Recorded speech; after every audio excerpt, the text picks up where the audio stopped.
அனுசரணை வழங்குவோர் செலிகோலைஃப் காப்பீட்டுதாரராகி தமிழ் சவாரி சென்றிடுவோம்.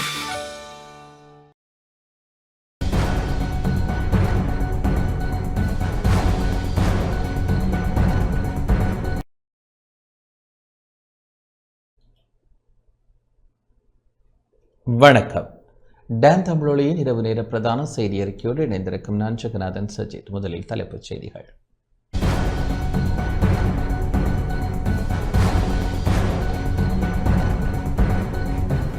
போதைப்பொருள் பாவனையை இல்லாதொழிப்பதே அரசாங்கத்தின் நோக்கம் என அமைச்சர் ஆனந்த விஜயபால தெரிவிப்பு. யாழ்ப்பாணத்தில் சட்டவிரோதமாக சொத்துக்களை சேகரித்த 11 பேருக்கு எதிராக வழக்கு தாக்கல். மாபெரும் மக்கள் குரல் எனும் பெயரில் எதிர்வரும் 21ஆம் தேதி எதிர்க்கட்சிகள் பாரிய எதிர்ப்பு பேரணி. திருகோணமலை குறிஞ்சாக்கேணி படகு பாதை சேவை இன்று உத்தியோகபூர்வமாக ஆரம்பம். வவுனியா பாவற்குளம் அரசடிக்குளம் கனிஷ்ட வித்தியாலயத்தில் ஸ்மார்ட் வகுப்பறைக்கு அடிக்கல் நாட்டல். கீரி சம்பா அரிசி பற்றாக்குறையை நிவர்த்தி செய்வதற்காக பொன்னி சம்பா அரிசி இறக்குமதி.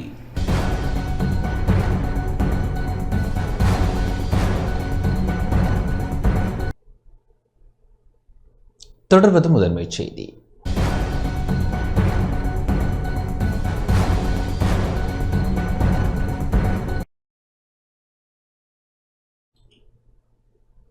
போதைப்பொருள் பாவனையை இல்லாதொழிப்பதே அரசாங்கத்தின் நோக்கம் என அமைச்சர் ஆனந்த விஜயபால தெரிவித்துள்ளார்.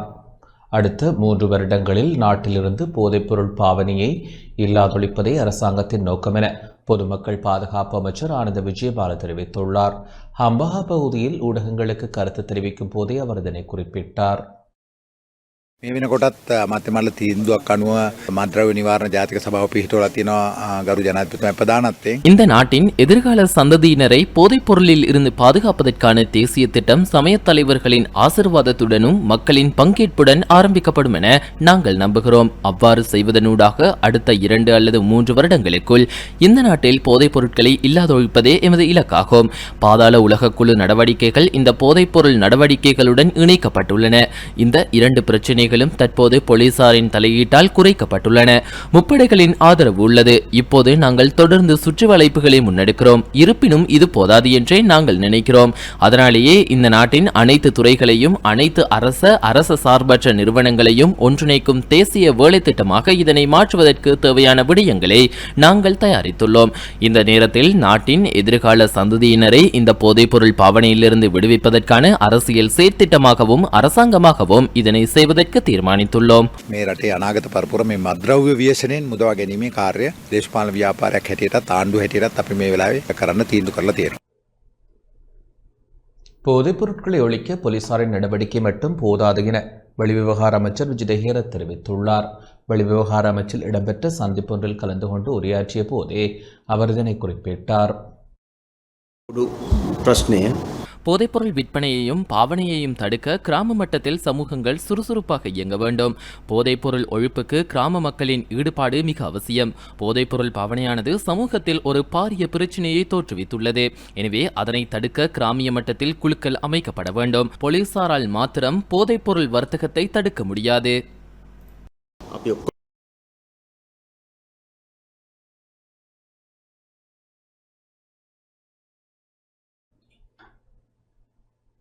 யாழ்ப்பாணத்தில் சட்டவிரோதமாக சொத்துக்களை சேகரித்த 11 பேருக்கு எதிராக வழக்கு தாக்கல் செய்யப்பட்டுள்ளதாக வடக்கு மாகாண சிரேஷ்ட பிரதி போலீஸ் மா அதிபர் திலக் தனபால தெரிவித்துள்ளார். இன்று யாழ்ப்பாண போலீஸ் நிலையத்தில் இடம்பெற்ற விழிப்புணர்வு நிகழ்வின் பின்னர் ஊடகங்களுக்கு கருத்து வெளியிடுகையில் இவ்வாறு குறிப்பிட்டார். சட்டவிரோதமாக சொத்துக்களை சேகரித்த 11 பேருக்கு எதிராக மட்டுமல்லாமல் மேலும் பலருக்கு எதிராக இவ்வாறு வழக்கு தாக்கல் செய்வதற்கான நடவடிக்கைகளை மேற்கொண்டு வருகின்றோம். மக்களிடம் வருகின்ற தகவல்களின் அடிப்படையில் சட்டவிரோதமாக சொத்துக்களை சேகரித்தவர்கள் போதைப்பொருள் வியாபாரத்துடன் தொடர்பில் உள்ளவர்களுக்கு எதிராக நடவடிக்கை எடுக்கப்பட உள்ளது என குறிப்பிட்டுள்ளார்.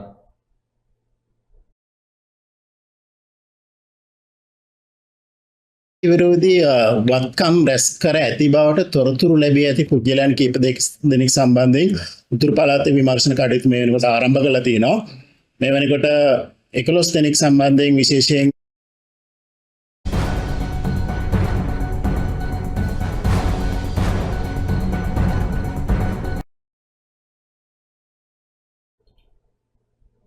மாபெரும் மக்கள் குரல் எனும் பெயரில் எதிர்வரும் 21ஆம் தேதி பாரிய எதிர்ப்பு பேரணியை எதிர்க்கட்சிகள் நடத்த உள்ளன.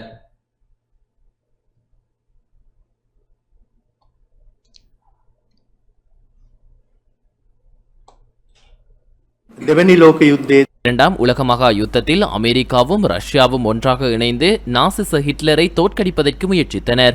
இருப்பினும் அவர்களின் கொள்கைகள் வெவ்வேறாக இருந்த போதிலும் உலகினை பாதுகாப்பதற்காக அவர்கள் ஒன்றிணைந்தனர். அதேபோல இப்போதும் ஜனநாயகத்திற்கு தலைவணங்குகின்ற, ஜனநாயகத்தை நேசிக்கின்ற, உங்களது எனது சுதந்திரத்தை நேசித்து அனைவரும் உரிமையுடன் வாழக்கூடிய சமூகத்தை உருவாக்குவதற்கு அனைத்து பிரஜைகளும் நவம்பர் 21ஆம் தேதி எம்முடன் இணையுமாறு அழைப்பு விடுக்கின்றோம். එකතු වෙන්න කියන ගෞරවනීය ඉල්ලීම කරනවා. இந்த நாட்டில் எங்களுக்கு இறுதியாக நியாயம் கிடைக்கக்கூடிய ஒரேயொரு இடம் நீதிமன்றமாகும். இப்போது சில இடங்களில் சிலவிதமான மனோநிலை உருவாகியுள்ளது. தீர்ப்புகளை வழங்கும் போது சிலர் ஒன்றிணைகின்றனர். இது உண்மை என்றால் எங்களுக்கு எங்கு செல்ல முடியும்? நீதிமன்றம் தொடர்பில் நாம் எவ்வாறு நம்பிக்கை கொள்ள முடியும்? இதற்கு பதில் வேண்டும். இதற்கான பதிலை தேடுவதற்கே நாம் கட்சி பேதமின்றி அனைவரும் இணைந்து எமது கொள்கைகளுடன் மாத்திரம் நின்று விடாமல் ஜனநாயகத்தை பாதுகாப்பதற்கும் வாழும் உரிமையை பாதுகாப்பதற்காகவும் நாம் இணைந்துள்ளோம்.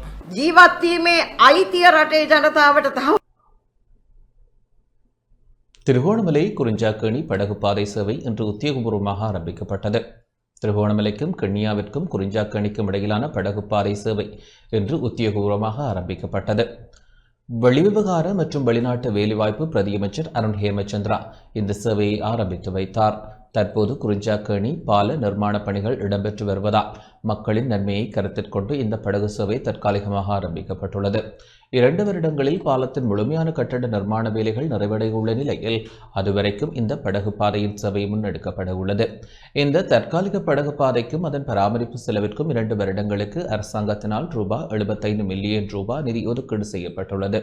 பாதுகாப்பற்ற படகு சேவை காரணமாக 2021ஆம் ஆண்டு ஒரு தனியார் படகு ஆற்றில் கவிழ்ந்து 5 மாணவர்கள் உட்பட 8 பேர் உயிரிழந்த துயர சம்பவத்தை தொடர்ந்து மக்களின் பாதுகாப்பான பயணத்திற்கு முக்கியத்துவம் அளித்து சொகுசு இயந்திர படகு ஒன்று இன்று சேவையில் ஈடுபடுத்தப்பட்டது. அரசாங்கத்தினால் கிண்ணியா குறிஞ்சாக்கேணி ஆற்றுக்கு புதிய பாலம் அமைப்பதற்காக 1200 மில்லியன் நிதி ஒதுக்கீடு செய்யப்பட்டுள்ளதுடன் தற்போது பணிகள் ஆரம்பிக்கப்பட்டுள்ளன. இந்த நிகழ்வில் தேசிய மக்கள் சக்தியின் திருகோணமலை மாவட்ட நாடாளுமன்ற உறுப்பினர் ரோஷான் அக்மீமன், தேசிய மக்கள் சக்தியின் கிண்ணியா பிரதேச சபை அமைப்பாளர் MEM ராஃபிக் உட்பட கிண்ணியா பிரதேச மற்றும் நகர சபைகளின் தேசிய மக்கள் சக்தி உறுப்பினர்கள் பலர் பங்கேற்றனர்.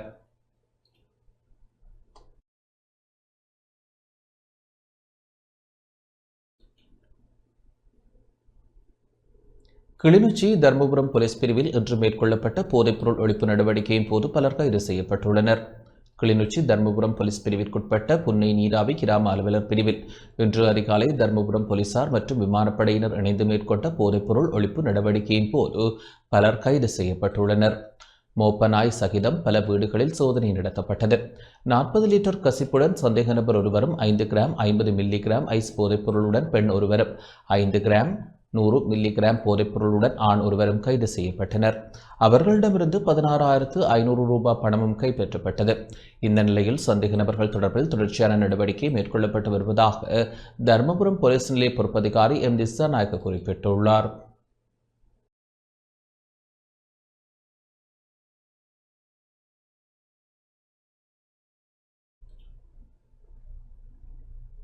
வவுனியா பாவற்குளம் அரசடிக்குளம் கனிஷ்ட உயர்தர வித்தியாலயத்தில் ஸ்மார்ட் வகுப்பறைக்கான அடிக்கல் நாட்டு விழா இன்று இடம்பெற்றது.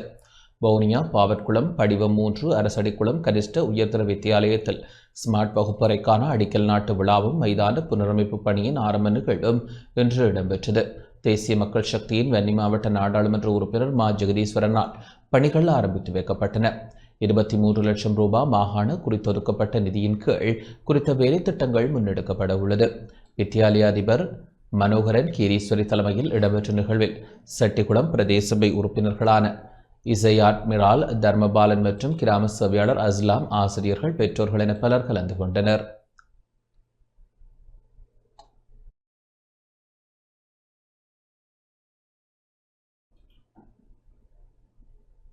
கவுப்பே செயலி மூலம் போக்குவரத்து அபராதம் செலுத்துவது தொடர்பான விழிப்புணர்வு இன்று யாழ்ப்பாண போலீஸ் நிலையத்தில் இடம்பெற்றது. வடக்கு மாகாணத்தில் கவுப்பே செயலி மூலம் போக்குவரத்து அபராதம் செலுத்தும் திட்டத்தை செயற்படுத்துவது தொடர்பான பொது விழிப்புணர்வு இன்று யாழ்ப்பாணம் போலீஸ் நிலைய கேட்போர் கூடத்தில் இடம்பெற்றது. நேற்று முதல் நாளை வரை வவுனியா, கிளிநொச்சி மற்றும் யாழ்ப்பாண போலீஸ் பிரிவுகளை உள்ளடக்கி குறித்த திட்டம் முன்னெடுக்கப்படுகின்றது. இன்று வடக்கு மாகாண சிரேஷ்ட பிரதி போலீஸ் மா அதிபர் திலக் தனபாலவின் தலைமையில் இடம்பெற்ற விழிப்புணர்வில் யாழ்ப்பாண மாவட்ட பிரதி போலீஸ் மா அதிபர் மாரப்பன, யாழ்ப்பாண மாவட்ட சிரேஷ்ட போலீஸ் அத்தியட்சகர் ஜெயமால், உதவி போலீஸ் அத்தியட்சகர்கள், ஏனைய போலீஸ் அதிகாரிகள் என பலர் பங்கேற்றனர்.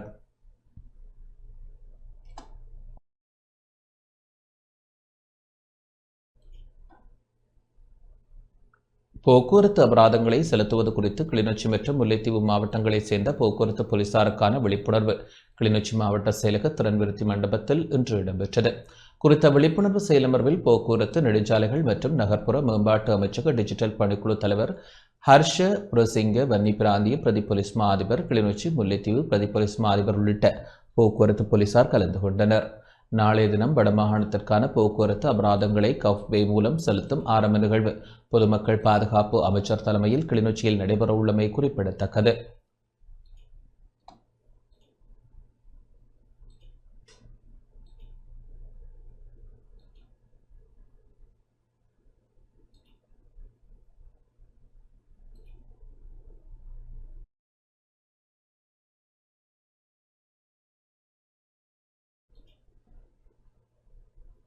மட்டக்களப்பு குருக்கள்மடம் புதைகுழி வழக்கு எதிர்வரும் நவம்பர் மாதம் 17ஆம் தேதிக்கு ஒத்திவைக்கப்பட்டுள்ளது.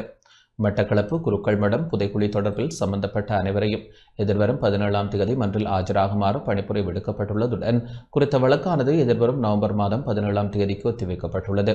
குருக்கள்மடம் மனித புதைகுழி தொடர்பான வழக்கு இன்று களுவாஞ்சிக்குடி நீதவான் நீதிமன்றில் நீதிபதி த பிரதீபன் முன்னிலையில் விசாரணைக்கு எடுத்துக் கொள்ளப்பட்டது. பாதிக்கப்பட்ட மக்கள் சார்பில் குரல்கள் இயக்கத்தின் சட்டத்திறனிகளான SHM, மனாருதீன், முஃபாரக், முஅஸ்லம் உட்பட சட்டத்திறனிகள் ஆஜராகியிருந்தனர். குருக்கள்மடம் புதைகுழி தொடர்பில் செயற்பாடுகளை முன்னெடுப்பதற்கான நிதி தொடர்பில் தாமதங்களை உணர்ந்த நீதவான் இந்த வழக்குடன் தொடர்புடைய பங்காளர்கள் அனைவரும் எதிர்வரும் 17ஆம் தேதி பிற்பகல் 2 மணியளவில் நீதிமன்றக்கு வருகை தந்து கலந்துரையாடலை மேற்கொண்டு ஒரு தெளிவான தீர்மானத்தை எடுப்பதற்காக கட்டளை பிறப்பிக்கப்பட்டது.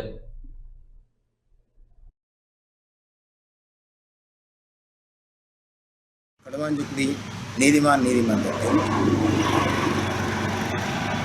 1990ஆம் ஆண்டு குருக்கள்மடம் எனும் இடத்தில் வைத்து ஆட்கள் காணாமலாகி இன்று வரை கண்டுபிடிக்கப்படாத ஒரு சூழ்நிலையில் அந்த விடயம் தொடர்பான வழக்கு கௌரவ நீதிமன்றத்தில் என்று அழைக்கப்பட்டது. இந்த நீதிமன்றத்தில் அந்த வழக்கு அழைக்கப்பட்ட போது கௌரவ நீதவான் அவர்கள் ஒரு விடயத்தை கூர்மையாக அவதானித்தார். அதாவது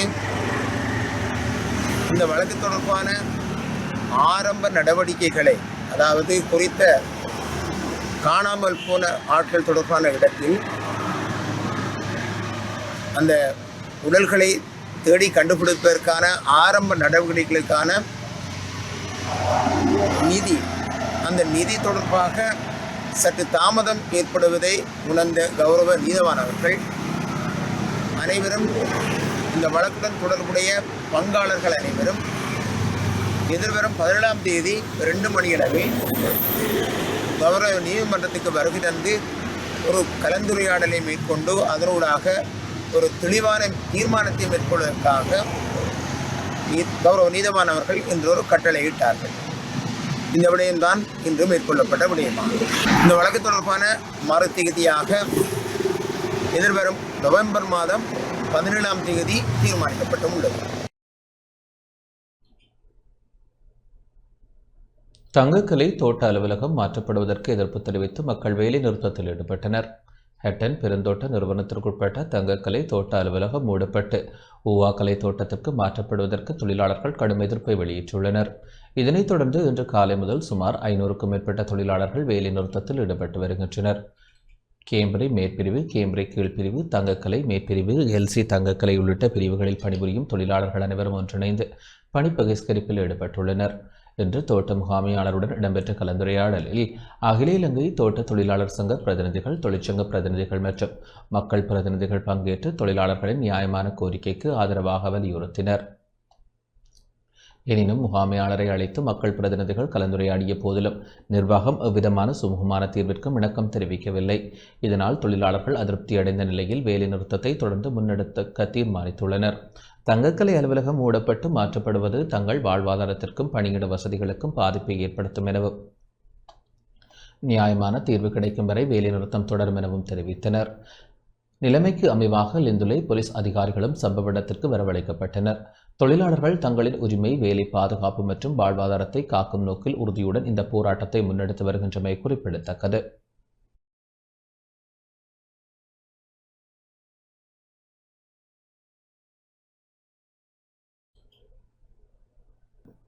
கீரி சம்பா அரிசி பற்றாக்குறையை நிவர்த்தி செய்வதற்காக பொன்னி சம்பா அரிசி இறக்குமதி செய்யப்பட்டுள்ளது. உள்ளூர் சந்தையில் ஏற்பட்டுள்ள கீரி சம்பா அரிசி பற்றாக்குறையை நிவர்த்தி செய்வதற்காக 3500 மெட்ரிக் டன் பொன்னி சம்பா அரிசி நாட்டிற்கு இறக்குமதி செய்யப்பட்டுள்ளது. அதன் முதல் தொகுதி கடந்த 23ஆம் தேதி நாட்டிற்கு கொண்டுவரப்பட்டதாக இலங்கை சுங்கம் தெரிவித்துள்ளது. இறக்குமதி செய்யப்பட்ட பொன்னி சம்பா அரிசியின் மற்றொரு தொகுதி கடந்த வெள்ளி மற்றும் சனிக்கிழமைகளில் நாட்டிற்கு கொண்டுவரப்பட்டது.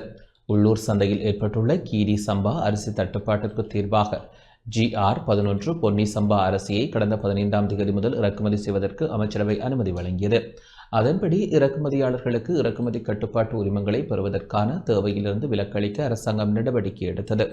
எனினும் ஒரு இறக்குமதியாளருக்கு அதிகபட்சமாக 520 மெட்ரிக் டன் அரிசியை இறக்குமதி செய்வதற்கு மாத்திரமே அனுமதி வழங்கப்பட்டது. நாட்டில் மதிப்பிடப்பட்ட ஆண்டு அரிசி நுகர்வு சுமார் 2.4 மில்லியன் மெட்ரிக் டன் என்பதுடன் இதில் கீரி சம்பாவின் ஆண்டு நுகர்வு 2 லட்சம் மெட்ரிக் டன் என தெரிவிக்கப்பட்டுள்ளது.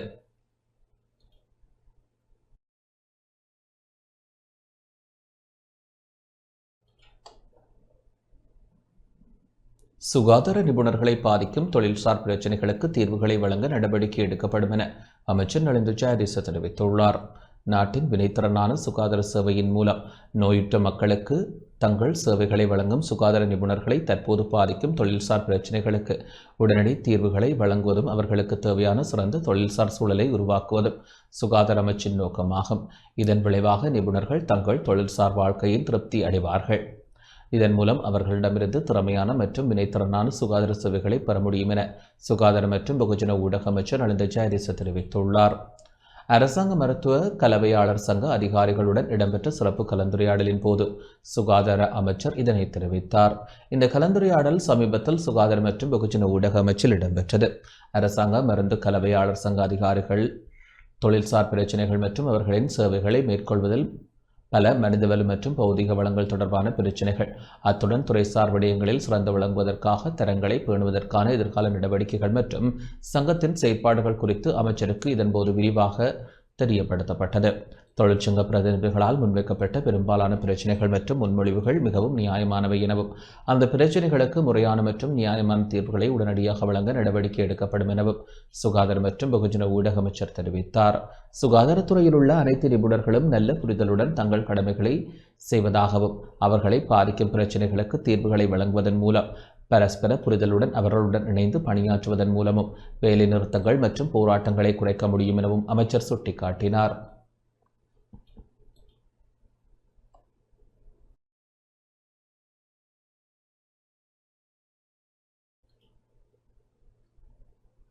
யாழ்ப்பாண பிரதேச செயலகத்திற்கு புதிய பிரதேச செயலாளர் நியமிக்கப்பட்டுள்ளார். யாழ்ப்பாணம் பிரதேச செயலகத்தின் புதிய பிரதேச செயலாளராக சிவகாமி உமாகாந்தன் நியமிக்கப்பட்டுள்ளார். இன்றைய தினம் மாவட்ட அரசாங்க அதிபர் மா பிரதீபனிடமிருந்து சிவகாமி உமாகாந்தன் தமக்கான நியமன கடிதத்தை பெற்றுக்கொண்டார். இவர் கடந்த 6 வருட காலமாக கரவட்டியில் உதவி பிரதேச செயலாளராக கடமையாற்றி வந்த நிலையில் இன்றைய தினம் யாழ்ப்பாண மாவட்ட பிரதேச செயலகத்தில் தனது கடமைகளை பொறுப்பேற்றுக் கொண்டார்.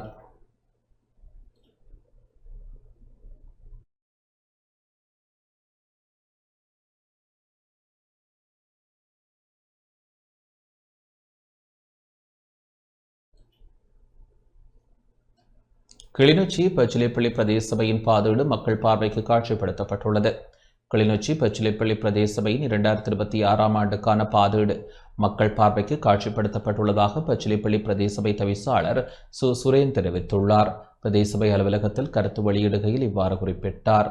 பச்சிலைப்பள்ளி பிரதேச சபை அலுவலகம், பிரதேச சபை நூலகங்கள் மற்றும் பச்சிலைப்பள்ளி பிரதேச செயலகம் என்பவற்றில் பாதீடு மக்கள் பார்வைக்கு வைக்கப்பட்டுள்ளதாகவும் தவிசாளர் சுரேன் குறிப்பிட்டார். 2026 ஆண்டிற்கான வரவு செலவு திட்டம் பச்சிலைப்பள்ளி பிரதேச சபையினரால் தயாரிக்கப்பட்டிருக்கின்றது. அதன் அடிப்படையில் சபையினுடைய வரவு செலவு திட்டத்தை முதலாவது வாசிப்பில் சபை அங்கீகரித்திருக்கின்றது.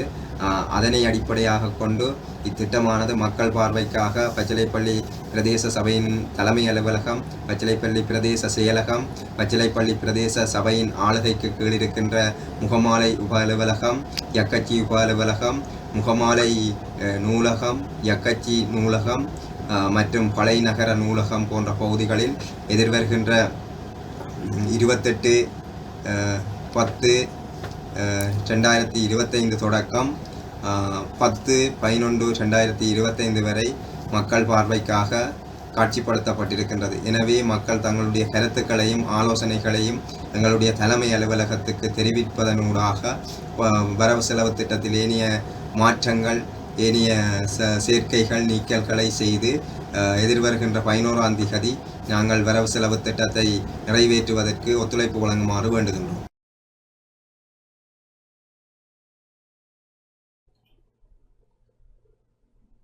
திருகோணமலை கனியமணல் கூட்டுத்தாபன ஊழியர்கள் சிலர் சம்பளம் கோரி 14வது நாளாக போராட்டத்தில் ஈடுபட்டு வருகின்றனர். திருகோணமலை புல்மோட்டை கனியமணல் கூட்டுத்தாபன ஊழியர்கள் சிலர் சம்பளம் கோரி நிறுவனத்தின் முன்பாக இன்று 14வது நாளாகவும் தொடர் போராட்டத்தில் ஈடுபட்டு வருகின்றனர். கடந்த 2024 ஏப்ரல் மாதத்திலிருந்து ஜூலை மாதம் வரையிலான காலப்பகுதியில் நியமனம் வழங்கப்பட்ட குறித்த ஊழியர்கள் 15 மாதங்களாக சம்பளம் வழங்கப்படவில்லை என தெரிவித்து நிறுவனத்தின் முன்பாக தொடர்ச்சியான போராட்டத்தில் ஈடுபட்டு வருகின்றனர். குறித்த காலப்பகுதியில் நியமனம் வழங்கப்பட்ட 83 ஊழியர்களுக்கு நியமனம் வழங்கிய நாளில் இருந்து இன்று வரை 15 மாதங்களுக்கு மேலாக எவ்வித கொடுப்பனவுகளும் வழங்கப்படவில்லை. இதனால் மிகுந்த பொருளாதார நெருக்கடிக்கு முகம் கொடுத்து வருவதாகவும் ஊழியர்கள் தெரிவித்தனர். குறித்த நிலுவைச் சம்பளத்தை வழங்கக் கோரி பாதிக்கப்பட்ட ஊழியர்கள் கடந்த வருடம் மார்ச் மற்றும் ஜூன் மாதங்களில் போராட்டங்களை நடத்தியிருந்தனர். இதன்போது தீர்வை வழங்குவதாக அறிவிக்கப்பட்டதை அடுத்து போராட்டத்தை கைவிட்டனர். எனினும் இதுவரை எவ்வித தீர்வுகளும் தமக்கு வழங்கப்படவில்லை என போராட்டத்தில் ஈடுபட்டு வரும் ஊழியர்கள் குறிப்பிட்டுள்ளனர்.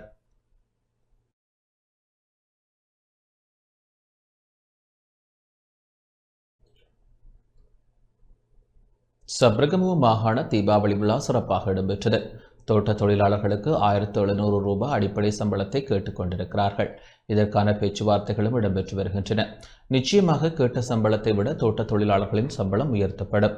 மிக விரைவில் இதை நாங்கள் பெற்றுக் கொடுப்போம் என பெருந்தோட்டம் மற்றும் சமூக அபிவிருத்தி உட்கட்டமைப்பு பிரதியமைச்சர் சுந்தரலிங்கம் பிரதீப் தெரிவித்தார்.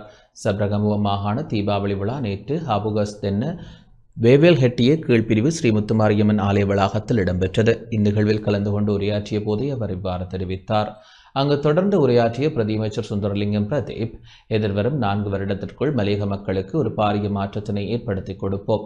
இதை யாராலும் தடுக்க முடியாது. அடுத்த வருட இறுதிக்குள் இந்திய அரசாங்கத்தின் முழுமையான ஒத்துழைப்புடன் மலையக மக்களுக்கு 10,000 வீடுகள் அமைத்துக் கொடுக்கப்படும் என குறிப்பிட்டார்.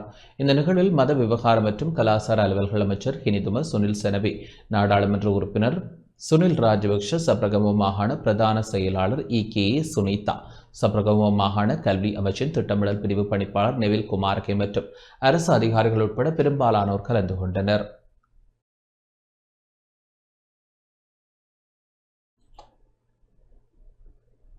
ஆயிரத்திற்கும் மேற்பட்ட மருந்தாளர் வெற்றிடங்கள் நிலவுவதாக அரசு மருந்தாளர் சங்கம் தெரிவித்துள்ளது. நாடளாவிய ரீதியில் உள்ள மருத்துவமனைகளில் 1000த்திற்கும் மேற்பட்ட மருந்தாளர்களுக்கு வெற்றிடங்கள் நிலவுவதாக அரசு மருந்தாளர்கள் சங்கம் தெரிவித்துள்ளது. இதனால் அரசு மருத்துவமனைகளுக்கு வரும் நோயாளர்கள் மருந்துகளை பெற நீண்ட நேரம் வரிசையில் காத்திருக்க வேண்டிய நிலை ஏற்பட்டுள்ளதாக அச்சங்கம் குறிப்பிட்டுள்ளது. 5 வருட காலப்பகுதியில் அங்கீகரிக்கப்பட்ட மருந்தாளர்களின் எண்ணிக்கை புதுப்பிக்கப்படாததே மருந்தாளர்களின் பற்றாக்குறைக்கு காரணம் என சுட்டிக்காட்டப்பட்டுள்ளது. தற்போது மருத்துவ கல்வியை நிறைவு செய்த 1000த்திற்கும் மேற்பட்ட பட்டதாரிகள் வேலை இல்லாமல் இருப்பதாகவும் குறிப்பிடப்பட்டுள்ளது. இந்த பட்டதாரிகளை ஆட்சேர்ப்பு செய்வதற்கு சுகாதார அமைச்சிடம் முறையான அமைப்பு இல்லை என்பதுடன் 3 ஆண்டுகளாக இந்த பட்டதாரிகளும் ஆட்சேர்ப்பு செய்யப்படவில்லை எனவும் அரசு மருந்தாளர்கள் சங்கம் சுட்டிக்காட்டியுள்ளது.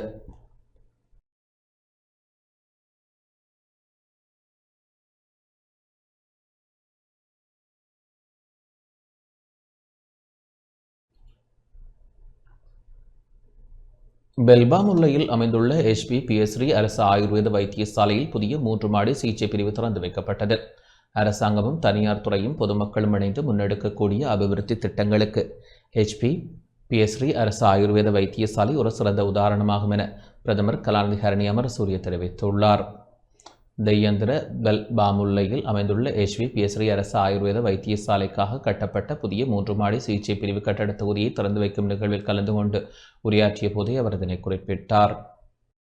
பொல்பாமுல்லையில் அமைந்துள்ள பிஎஸ்ரி அரசு ஆயுர்வேத வைத்தியசாலைக்காக கட்டப்பட்ட புதிய 3 மாடி சிகிச்சை பிரிவு கட்டட தொகுதியை திறந்து வைக்கும் நிகழ்வில் கலந்து கொண்டு உரையாற்றிய போதே அவர் இதனை குறிப்பிட்டுள்ளார். පුද්ගලික ව්‍යාපාරිකයෙක් හැටියට පියසිරි මහත්මයා சமூக பொறுப்புடன் செயற்படும் வர்த்தகர்கள் பற்றிய முன்மாதிரியை எதிர்கால சந்ததியினருக்கு பெற்றுக் கொடுக்கத்தக்க திறமையான வர்த்தகர்களின் தேவை இந்த காலகட்டத்தில் இருந்து வருகிறது. இந்த 3 மாடி கட்டட தொகுதியை முழுமையாக நிர்மாணித்து அதனை நன்கொடையாக வழங்கியதன் மூலம் ஆற்றிய சேவைக்காக தேசமானிய பிஎஸ்ரிக்கும் அவரது குடும்பத்தினருக்கும் நன்றியை தெரிவித்துக் கொள்கிறேன். අතිශයින්ම සතුටට පත්වෙනවා. இந்நிகழ்வில் உரையாற்றிய கைத்தொழில் மற்றும் தொழில் முயற்சி அபிவிருத்தி அமைச்சர் சுனில் ஹந்துன்னெத்தி මම මේ කරන්න උත්සාහ කරන දේ මොනම ආණ්ඩුවකින් හරි බලපෑම් කරලා ඔබතුමාලා කරලා දෙන්න කියලා. இந்த கிராம பிரதேசத்தை சுற்றுலாத்துறையின் மூலம் பொருளாதார ரீதியாக அபிவிருத்தி செய்ய வேண்டும் என்பதே பிஎஸ்ரியின் கனவாகும். ஆயுர்வேதத்தை சுற்றுலாத்துறையுடன் இணைத்து ஆரோக்கிய சுற்றுலாத்துறையாக அதனை மேம்படுத்துவதே மிகவும் அவசியமானதாகும். ஏனெனில் இது ஒரு சிகிச்சையாகவும் பராமரிப்பாகவும் அமைகின்றது. இது நமது நாட்டை உலகளவில் மேலும் முன்னோக்கி கொண்டு செல்லக்கூடிய ஒரு தொழில் முயற்சி சார்ந்த கருப்பொருளாகும். அதற்கு பிஎஸ்ரியின் நோக்கு மிகவும் முக்கியமானதாகும். அத்தோடு ஆயுர்வேத வைத்தியசாலை என்பது அரசாங்க வைத்தியசாலையைப் போலவே மக்களின் வாழ்க்கையின் ஒரு அங்கமாகும். අද අපි මේ කාර්යයට මේ විදියට දායක වෙන්න ලැබීම ඇත්තටම ලොකු සතුටක්. நாடாளுமன்ற உறுப்பினர் க. இளங்குமரன் யாழ்ப்பாணம் குருநகர் வலை தொழிற்சாலைக்கு விஜயம் மேற்கொண்டார். தேசிய மக்கள் சக்தியின் நாடாளுமன்ற உறுப்பினர் க. இளங்குமரன் யாழ்ப்பாணம் குருநகர் வலை தொழிற்சாலைக்கு விஜயம் மேற்கொண்டார். தொழிற்சாலையின் செயற்பாடுகள், உற்பத்தி திறன், தொழிலாளர்களின் நல்வாழ்வு மற்றும் தேவையான மேம்பாட்டு நடவடிக்கைகளை நேரடியாக ஆய்வு செய்யும் நோக்கில் இந்த விஜயத்தை மேற்கொண்டார். இதன்போது வலை உற்பத்தியாளர்கள், தொழில்நுட்ப அதிகாரிகள் மற்றும் நிர்வாக பொறுப்பாளர்களுடன் கலந்துரையாடலில் ஈடுபட்டார். தொழிலாளர்கள் எதிர்நோக்கும் சவால்கள், உபகரணங்களின் பழைய நிலை, பராமரிப்பு குறைபாடுகள் மற்றும் உற்பத்தி விரிவாக்க தேவைகள் குறித்தும் கவனம் செலுத்தினார். இதன்போது தொழிற்சாலை மேலாளர், பொறியியல் அதிகாரிகள், தொழிலாளர் பிரதிநிதிகள் உள்ளிட்ட பலர் பங்கேற்றனர்.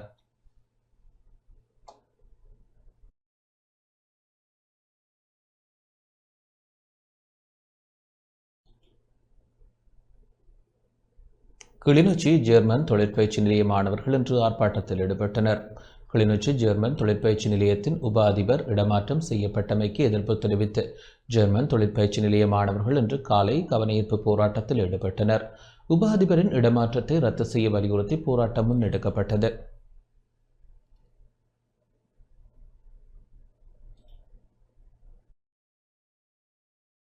இத்தனை வருஷமா பணிபுரிஞ்சுக்கு இருந்த எல்எஸ் பெரேரா சார் இன்னைக்கு பணிமாற்றம் செய்யப்பட்டிருக்கு. அவர் போனா எப்படியுமே இந்த இங்கே உள்ள வேலை செய்கிற எப்படியுமே ஸ்டாஃப் எல்லாம் போயிடுவாங்க. எங்கள்கிட்ட நிலைமை என்ன ஆகும்னு தெரியாது. படிச்சு கொடுக்கறதுக்கு சேர்மார்கள் எப்படி இருப்பாங்கன்னு தெரியாது. எங்களுக்கு கட்டாயம் வந்து இப்போ எல்எஸ் பெரேரா சார் வந்து எங்களுக்கு கட்டாயம் அவர் வந்தே ஆகணும். ஒன்று அவர் டிப்யூட்டி பிரின்சிபலாவோ இல்லாட்டி பிரின்சிபலாவோ எங்களுக்கு அவர் கட்டாயம் வந்தே ஆகணும். இதுதான் எங்களோட கோரிக்கை.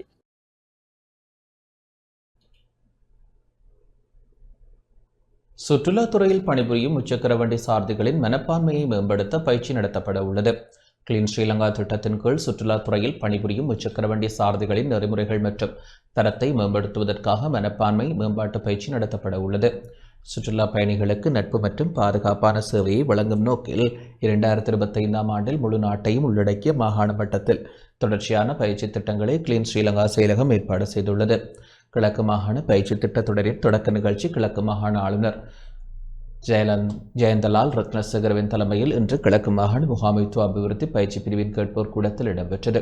சுற்றுலாத்துறையில் பணிபுரியும் முச்சக்கர வண்டி சாரதிகளின் தொழில்முறை தரம் மற்றும் நெறிமுறைகளை மேம்படுத்த, சுற்றுலா பயணிகளுக்கு நட்பு, நம்பகமான போக்குவரத்து சேவைகளை வழங்குவதை உறுதி செய்த மோசமான தரமற்ற சேவைகள் காரணமாக இலங்கையில் சுற்றுலாத்துறையில் ஏற்படும் பாதகமான விளைவுகளை குறைத்தல் மற்றும் கிளீன் ஸ்ரீலங்கா திட்டத்தின் கீழ் சமூகத்திலும் சுற்றுலா சேவை வழங்கலிலும் நேர்மறையான மாற்றத்தை உருவாக்குதல் ஆகியவை இதன் நோக்கங்களாகும்.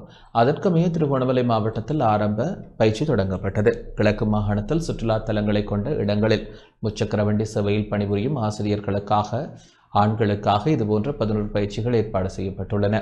இந்த நிகழ்வில் கிழக்கு மாகாண பிரதம செயலாளர் நாமல் தலங்காம, கிழக்கு மாகாண முதலமைச்சின் செயலாளர் முகமது ஃபைசல், கிழக்கு மாகாண சுற்றுலா பணியகத்தின் தலைவர் பிரியந்த மாவலன்ன, கிழக்கு மாகாண வீதி அபிவிருத்தி போக்குவரத்து அதிகார சபை தலைவர் கித்ஸ்ரீ நவரட்ன மற்றும் பிற அதிகாரிகள், திருகோணமலை பிரிவிற்கு பொறுப்பான மூத்த போலீஸ் கண்காணிப்பாளர், பாதுகாப்பு படையினர் மற்றும் திருகோணமலை முச்சக்கரவண்டி சங்க உறுப்பினர்கள் பங்கேற்றனர்.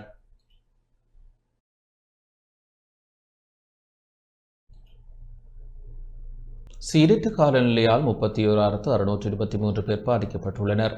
நாட்டில் தொடர்ச்சியாக பெய்த கனமழை காரணமாக ஏற்பட்ட அனர்த்தங்களினால் 18 மாவட்டங்களைச் சேர்ந்த 31,623 பேர் பாதிக்கப்பட்டுள்ளனர். அத்துடன் 4 இடைத்தங்கல் முகாம்களில் 544 பேர் தங்க வைக்கப்பட்டுள்ளதாக அனர்த்த முகாமைத்துவ நிலையம் தெரிவித்துள்ளது. 202 பேர் தமது உறவினர் வீடுகளில் தங்க வைக்கப்பட்டுள்ளனர். வீடுகள் முழுமையாகவும் 847 வீடுகள் பகுதியளவிலும் சேதமடைந்துள்ளதாக அனர்த்த முகாமைத்துவ நிலையம் தெரிவித்துள்ளது.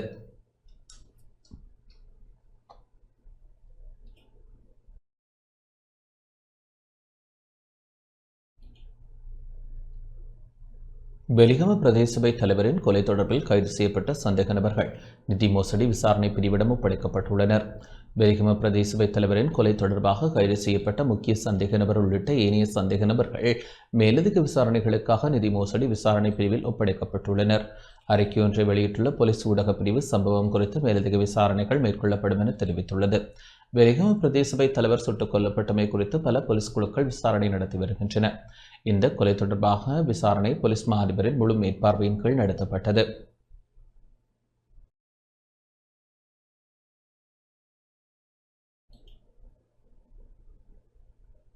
யாழ்ப்பாணம் சாவகச்சேரியில் குமரப்பா புலேந்திரன் உள்ளிட்டவர்களின் நினைவு தூபியை மீள புனரமைக்க நடவடிக்கை எடுக்கப்பட்டுள்ளது. யாழ்ப்பாணம் சாவகச்சேரியில் வீதியோரத்தில் இருந்த நிலையில் இடித்து அளிக்கப்பட்ட குமாரப்பா புலேந்திரன் உள்ளிட்டவர்களின் நினைவு தூபியை மீளவும் புனரமைப்பதற்கான நடவடிக்கைகளை மேற்கொள்வதாக சாவகச்சேரி நகரசபை உபதவிசாளர் ஞாகிஷோர் தெரிவித்துள்ளார். வீதியிலிருந்து 4 அடிகள் தூரத்திலும் தனியார் காணியின் எல்லைக்கு வெளியேயும் குமாரப்பா புலேந்திரன் உள்ளிட்டவர்களின் நினைவு தூபி இருந்தது. இக்குறித்த தனியார் காணியை பிரித்து விற்பனை செய்யும் போது அந்த இடத்தில் வாசல் வரும் என்ற காரணத்திற்காக சுயநல நோக்குடன் இந்த நினைவு தூபி இடிக்கப்பட்டதாகவும் தூபியை உடைத்தவர் அதனை மீண்டும் கட்டித்தருவதாக கூறியிருந்த போதிலும் இதுவரை எவ்விதமான வேலை திட்டமும் முன்னெடுக்கப்படவில்லை எனவும் உபதவிசாளர் தெரிவித்தார். இனத்தின் நினைவுகள் எதிர்கால சந்ததியிடம் கொண்டு செல்லப்பட வேண்டும் என தெரிவித்து சாவகச்சேரி நகரசபை உபதவிசாளர் குறித்த தூபியை புனரமைப்பதற்கான அனைத்து நடவடிக்கைகளையும் தாங்கள் மேற்கொண்டிருப்பதாக தெரிவித்துள்ளார். உணாவில் சந்தியில் இருந்த குமரப்பா புலேந்தன் உள்ளிட்டவர்களுடைய நினைவு தூவி இருந்தது. இந்த இடத்துல பார்த்தீங்கன்னா தெரியும், அது இடித்த அந்த வீடியோ நாங்கள் அண்மையில் வெளியிட்டிருந்தோம். அதில் வந்து பல பேர் கருத்து போட்டிருந்தீங்க, அந்த தனியார் காணிக்கு அது இருந்தால் அது உடைக்கத்தானே வேணும், உங்களோட வீடுகளில் கொண்டே கட்டுங்கன்னு சொல்லி சில பேர் அந்த விதண்டவாக்கள் இருப்பினும் கருத்து போட்டிருப்பீங்க. உண்மையிலேயே நீங்கள் பார்த்தீங்கன்னா தெரியும், இந்த ரோட்டு கரையில் இந்த ரோட்டின் விளிம்பில் இருந்து 4 அடி அகலத்தில் அந்த தூரத்தில் அந்த தூவி அமைஞ்சிருந்தது. அவை இந்த காணிக்கு வெளியில், அவை இந்த வீதி அந்த காணி எல்லைக்கு வெளியில் தான் இந்த தூவி அமைஞ்சிருந்தது. இதை வந்து அவர் இடிக்க வேண்டிய அவசியம் இல்லை. அவர் இந்த காணியை பிரித்து விற்கிறேன்டா இதில் ஒரு கேட்டோண்டு வருமென்ற ஒரு காரணத்தை கூறி அவர் இடித்து போட்டார். அது ஒருவருக்கு தெரியாது. உண்மையிலேயே வந்து இந்த தூவியில் வந்து குமரப்பா புலேந்திரன் உட்பட முன்னாள் தென்மாட்சி பிரதிநிதிப்படுத்திய பல போராளிகளுடைய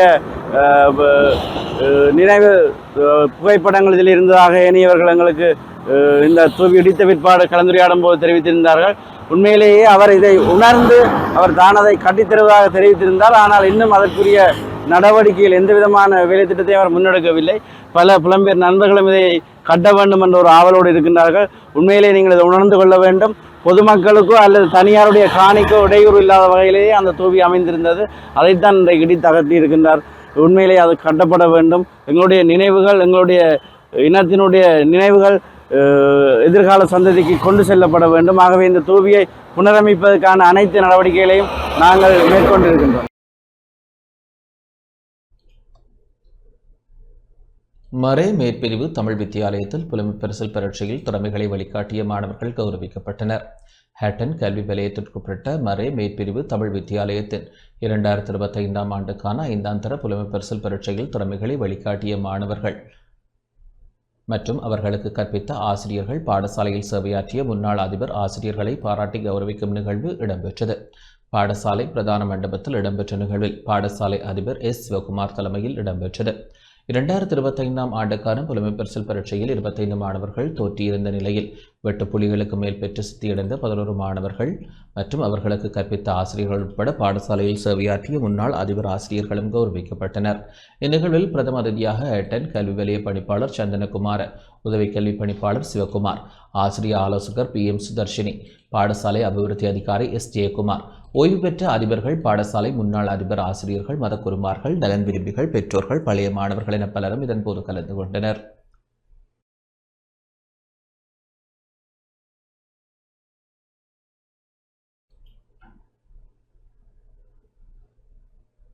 நவம்பர் முதல் வாரத்தில் எதிர்க்கட்சித் தலைவர் சஜித் பிரேமதாச புதுடில்லி பயணிக்க உள்ளார். எதிர்வரும் நவம்பர் மாதம் முதல் வாரத்தில் 4 நாள் விஜயம் மேற்கொண்டு எதிர்க்கட்சித் தலைவர் சஜித் பிரேமதாச புதுடெல்லிக்கு பயணம் செய்ய உள்ளார். தம்முடன் வேறு பிரதிநிதிகள் குழுவை அழைத்துச் செல்லாமல் எதிர்க்கட்சித் தலைவர் தனித்து புதுடெல்லி செல்வார் என தகவல்கள் வெளியாகியுள்ளன. இதன்போது டெல்லியில் அவர் இந்திய உயர்மட்ட குழுவை சந்திக்க உள்ளதாகவும் தெரிவிக்கப்படுகின்றது. அரசியல் கட்சிகளாக பதிவு செய்ய 76 குழுக்கள் விண்ணப்பங்களை சமர்ப்பித்துள்ளன. அரசியல் கட்சிகளாக பதிவு செய்ய தேர்தல் ஆணைக்குழுவிடம் 76 குழுக்கள் விண்ணப்பங்களை சமர்ப்பித்துள்ளன. இந்த விண்ணப்பங்கள் தொடர்பாக தற்போது நேர்காணல்கள் இடம்பெற்று வருகின்றன. அதிக எண்ணிக்கையிலான விண்ணப்பங்கள் மேல் மாகாணத்திலிருந்து சமர்ப்பிக்கப்பட்டுள்ளன. தற்போது 83 அரசியல் கட்சிகள் தேர்தல் ஆணைக்குழுவில் பதிவு செய்யப்பட்டுள்ளன.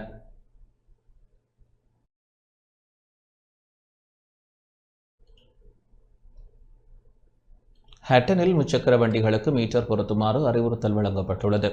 ஹட்டன் நகரசபையினால் அனுமதி பெற்ற முச்சக்கர வண்டிகள் அனைத்தும் கட்டாயமாக மீட்டர் பொருத்த வேண்டுமென ஹட்டன் டிக்கோயா நகரசபையில் தீர்மானம் நிறைவேற்றப்பட்டுள்ளது.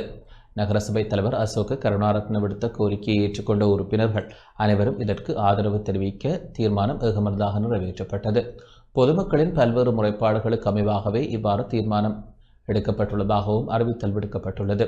இந்நிலையில் இதுபற்றி பொதுமக்கள் தரப்பிலும் முச்சக்கர வண்டி ஓட்டுநர்களிடமும் வினவிய போது அவர்கள் பல்வேறு விடயங்களை பகிர்ந்து கொண்டனர். மீட்டர் பொருத்தப்படுவது குறித்து மகிழ்ச்சி அடைவதாகவும் முச்சக்கர வண்டி சாரதிகள் சிலர் சிறிய தூரங்களுக்கும் அதிகமான பணத்தினை அறவிடுவதாகவும் மக்கள் தெரிவித்தனர். ஹட்டன் நகரிலிருந்து ஹட்டன் பேருந்து திரைப்படத்திற்கு செல்வதற்கு 200 ரூபாய் வீதம் அறவிடப்படுகிறது. ஆனால் பெரும் சிரமத்தை எதிர்நோக்குவோம் எனவும் மக்கள் தெரிவித்தனர். இவ்விடயம் தொடர்பில் முச்சக்கர வண்டி சாரதிகள் கருத்து வெளியிடும் போது மீட்டர் பொருத்தப்படுவது கொழும்பு போன்ற பகுதிகளுக்கு சிறந்தது. ஆனால் தோட்ட பகுதிகளுக்கு செல்லும் வீதிகள் குன்றும் குழியுமாக காணப்படுவதால் மிகவும் சிரமத்தினை எதிர்நோக்க வேண்டியுள்ளதாகவும் வாகனங்கள் சேதமடைவதாகவும் குறிப்பிட்டனர். ஆகவே மீட்டர் பொருத்தப்படுவதால் தாங்கள் பெரிதும் நஷ்ட நிலையை எதிர்நோக்க வேண்டியிருக்கும் எனவும் குறிப்பிட்டனர்.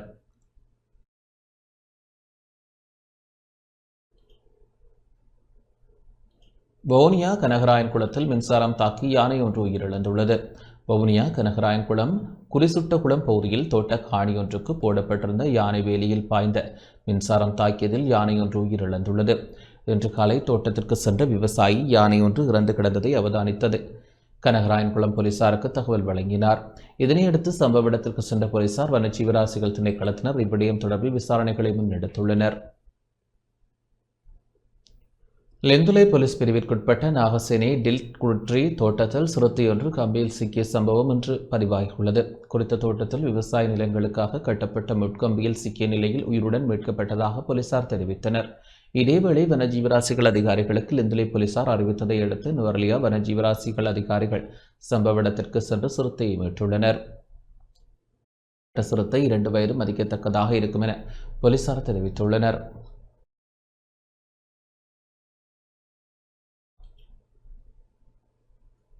ஆபத்தில் சிக்கிய வணிக கப்பலின் பணியாளர்கள் கடற்படையால் மீட்கப்பட்டனர்.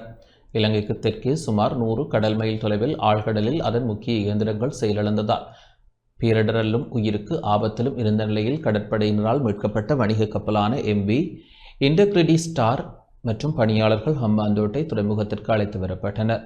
இலங்கையின் தெற்கே ஆழ்கடலில் MV இன்டெக்ரிட்டி ஸ்டார் இன் பணியாளர்கள் வணிக கப்பலின் முக்கிய இயந்திரங்கள் செயலிழந்து ஆபத்தில் இருப்பதாக கடற்படை தலைமையகத்தில் உள்ள கொழும்பு கடல்சார் தேடல் மற்றும் மீட்பு ஒருங்கிணைப்பு மையத்திற்கு அறிவிப்பு அனுப்பப்பட்டது. இலங்கை கடற்படையினர் பாதுகாப்பு அமைச்சின் அறிவுறுத்தலின் பேரில் அந்த கடல் பகுதியில் தேடல் மற்றும் மீட்பு நடவடிக்கைக்காக இலங்கை கடற்படை கப்பலான INS ஜம்ருதுவை அனுப்பியது. இந்திய, துருக்கி மற்றும் அசர்பைஜான் நாட்டினரை கொண்ட பாதிக்கப்பட்ட MV இன்டெகிரிட்டி ஸ்டார் வணிக கப்பலின் 14 பணியாளர்கள் சமுத்திர கப்பலால் பாதுகாப்பாக மீட்கப்பட்டதன் பின் மேலதிக நடவடிக்கைக்காக ஹம்பாந்தோட்டை துறைமுகத்திற்கு கொண்டு செல்லப்பட்டனர்.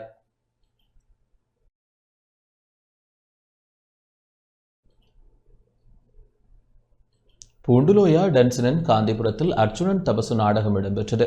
பூண்டுலோயா டன்சனன் காந்திபுரத்தில் காந்திபுர அபிவிருத்தி மேம்பாட்டு ஒன்றியத்தின் ஏற்பாட்டில் அர்ச்சுனன் தபசு நாடகம் அரங்கேற்றப்பட்டது. இதன்போது அர்ச்சுனன் தபசு நாடகத்தை இவ்வூரில் அறிமுகப்படுத்திய அர்ச்சுனன் தபசு நாடக ஆசிரியர்கள் மற்றும் டன்சனன் தோட்டத்தில் கல்வி, கலை, அரசியல் துறையில் சாதித்தவர்களை கௌரவப்படுத்தும் நிகழ்வும் இடம்பெற்றது.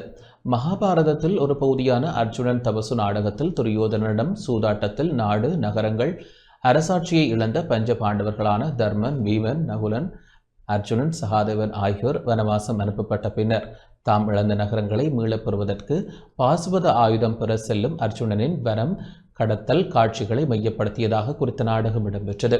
இதன்போது மோகினி வனம், ராட்சதன் வனம், ஏழை பிராமணன் வனம், நாராயண வனம், வேடுவர் வனம், வேங்கை கன்னி வனம், ஏலக்களனி வனம், பேரண்ட வனம், ஊர்க்குருவி வனம், மாயவன் வருகை, காளி வருகை, தவசு மரமேறல் என்ற பிரதான காட்சிகள் அடங்கிய வானம் கடத்தல் காட்சிகள் குறித்த நாடகத்தில் இடம்பெற்றது.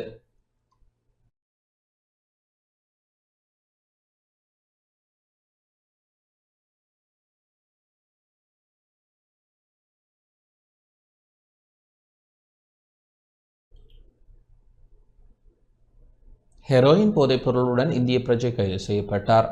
84.96 மில்லியன் ரூபாய் பெறுமதியான ஹெரோயின் போதைப் பொருளுடன் வெளிநாட்டு பிரஜையொருவர் கட்டுநாயக்க விமான நிலையத்தில் சுங்க போதைப்பொருள் கட்டுப்பாட்டு பிரிவின் அதிகாரிகளால் கைது செய்யப்பட்டுள்ளார். இவ்வாறு கைது செய்யப்பட்டவர் 32 வயதான இந்திய பிரஜை என தெரியவந்துள்ளது. இந்த நபர் நேற்று மாலை 4:15 மணியளவில் மலேசியாவின் கோலாலம்பூரில் ஸ்ரீலங்கன் விமான சேவைக்கு சொந்தமான 315 ரக விமானம் மூலம் கட்டுநாயக்க விமான நிலையத்திற்கு வருகிறார். அவரிடமிருந்து 2 கிலோ 832 கிராம் ஹெரோயின் போதைப்பொருள் கைப்பற்றப்பட்டது. இந்த போதைப்பொருள் தொகை கொழும்பின் பம்பலப்பட்டி பகுதியில் உள்ள ஹோட்டலில் உள்ளூர் போதைப்பொருள் முகவர்களிடம் ஒப்படைக்க திட்டமிடப்பட்டிருந்ததாக ஆரம்பகட்ட விசாரணையில் தெரியவந்துள்ளது. கைது செய்யப்பட்ட இந்திய பிரஜை நீர்கொழும்பு நீதவான் நீதிமன்றில் இன்று ஆஜர்படுத்தப்பட்ட நிலையில் தடுப்பு காவல் உத்தரவு பெறப்பட்டது.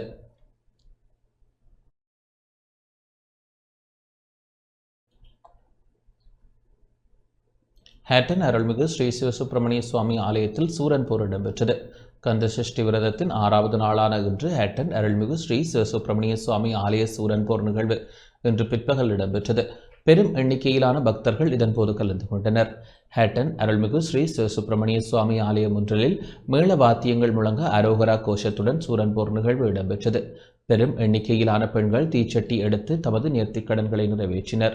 இம்மாதம் 22ஆம் தேதி ஆரம்பமான கந்தசஷ்டி விசேட பூஜைகள் தொடர்ச்சியாக கிரமமாக இடம்பெற்று இன்று 6வது நாள் சூரன் போர் நிகழ்வு இடம்பெற்றது. இந்துக்கள் கடைபிடிக்கும் முருகப்பெருமானுடைய விரதங்களில் தலைசிறந்த விரதமாக கந்தசஷ்டி விரதம் கருதப்படுகிறது. இறுதி நாளான இன்று காலை விசேட திரவிய அபிஷேகத்தை தொடர்ந்து பாரணை பூஜை இடம்பெற்று அன்னதானம் வழங்கப்படும். மாலை 5 மணிக்கு திருக்கல்யாணம், திருவூஞ்சல் இடம்பெற்றதை அடுத்து உள்வீதி உலா இடம்பெறும் என்பது குறிப்பிடத்தக்கது.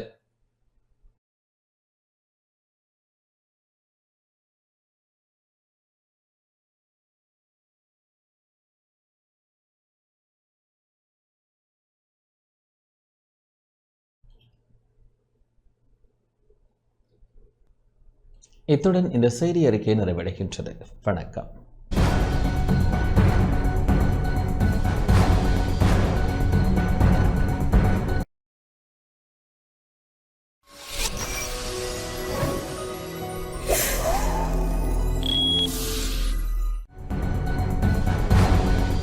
அனுசரணை வழங்கியோர் செலிகோ லைஃப் காப்பீட்டுதாரராகி சபரி சவாரி சென்றிடுவோம்.